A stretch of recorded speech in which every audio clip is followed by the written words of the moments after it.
Beside Her, written by Jen, read to you by The Devil's Advocate 18. Summary. Katniss hides herself in small spaces of the President's manor.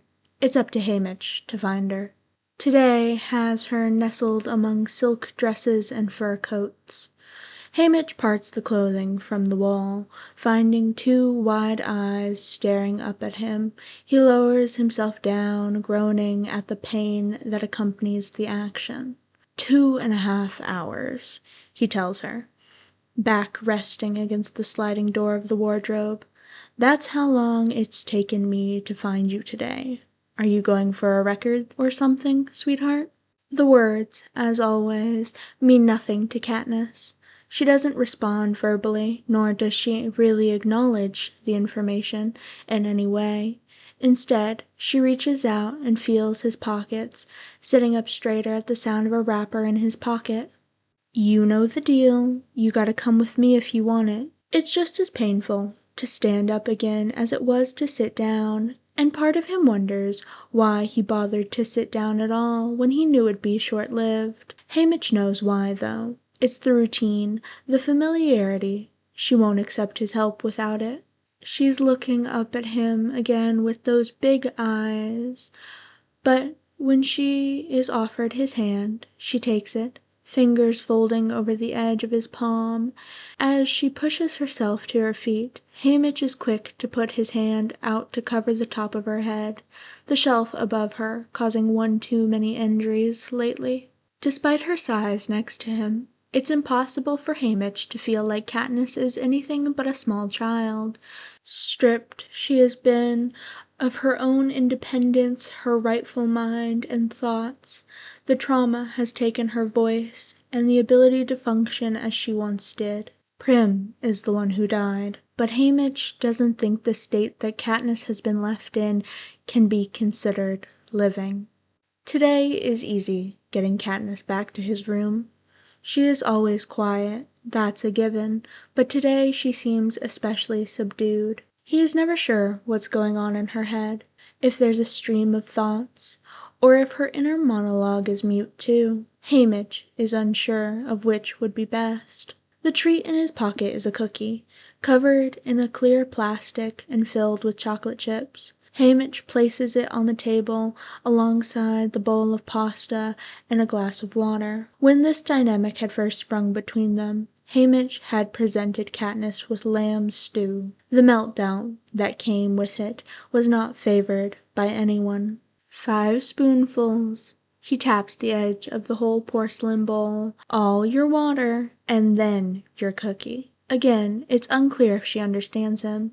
There must be some form of acknowledgement, however, because Katniss takes the spoon and places it in Haymitch's hand, looking at him expectantly. You're spoiled, you know that? Still, Haymitch loads the spoon with pasta, blows on it, because she'll refuse it otherwise, and puts it to her lips. Good, he praises as she takes it without fuss and loads another. In credit to Katniss, she finishes the entire bowl. A good thing for her body, but Haymitch can't help but think that maybe the old Katniss is completely gone. Were there any of her left, she'd have counted 5 mouthfuls and then outright refused.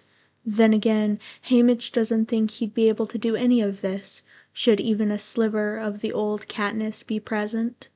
As she finishes off the cookie, Haymitch runs the brush through her hair. There is no longer enough to form a braid, and whilst Katniss's prep team could certainly do wonders in it, the only person she'll let near these days is Haymitch himself. Probably a good thing, he says mostly to himself.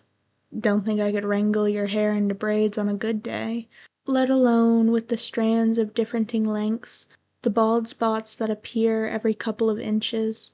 A ponytail will do today.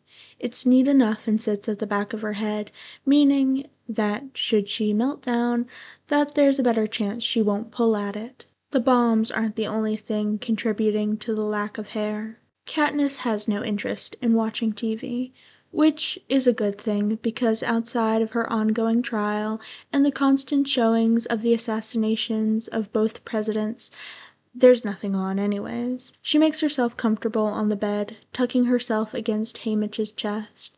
Today, Haymitch is allowed to run his hand over her arm, the action provoking neither a whimper nor resulting in her jerking away. "All right, which one are we having?" Haymitch puts his hand beneath Katniss's chin as to gently turn her head so the books on the bed are in her line of sight. "The rabbits or the bears?" Katniss reaches out, scarred fingers tapping the cover with the bears. "Very well, then." Haymitch has to read the book 3 times before Katniss is satisfied. Each time he finishes, Katniss takes the book and turns it back to the first page, patting his chest encouragingly. "You done now, huh?" he asks, putting the book back on the bed. Katniss doesn't reply, but settles against him fully, bringing her thumb to her mouth. Haymitch no longer discourages the action. It's one of the only things that soothes her. Instead, he takes the soft blanket from where it lays on the pillow beside him and drapes it over her. It's been a good morning, which means he'll push things just slightly, press a kiss to the top of her forehead. Today, Katniss allows it, makes a keening noise in the back of her throat, and closes her eyes. The smallest smile appears on Haymitch's face. "You can get some rest now," he tells her, "even though it falls on ears that cannot comprehend it. I'll be right here when you awaken." When she awakens, when she sleeps tonight, when he has to go find her tomorrow morning, Haymitch will be beside her, no matter the circumstances. This was Beside Her, written by Jen. Read to you by The Devil's Advocate 18. I hope you guys enjoyed. I definitely had so much fun recording this. Despite it being very short of a fic, I loved it so much. Special thank you to the author for letting me podfic this. Anyways, until next time.